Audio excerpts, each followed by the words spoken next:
40 ming dollar bir haftada ishlab topsa bo'ladi.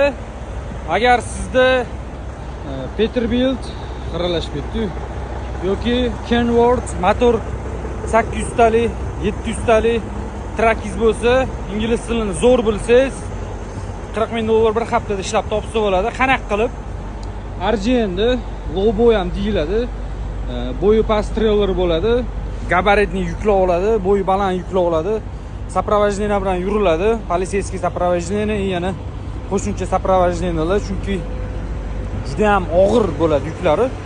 Ya'ni 100 tonnagacha bo'lishi ham mumkin, 80 tonna, 50 tonna. Men eshitganim o'zim 80 tonnalikni eshitganman, 60 mingga olingan. 3 kundami, 4 kunda yetkazib olib borilgan. O'ziga yarasha mehnati bor. Cheyillarni qotirish, zanjirlarni qotirish, buni boshqarish, gabaritini hisob kitobini olish, hamma joydan yurilmaydi. Akkuratni yurish kerak bo'ladi.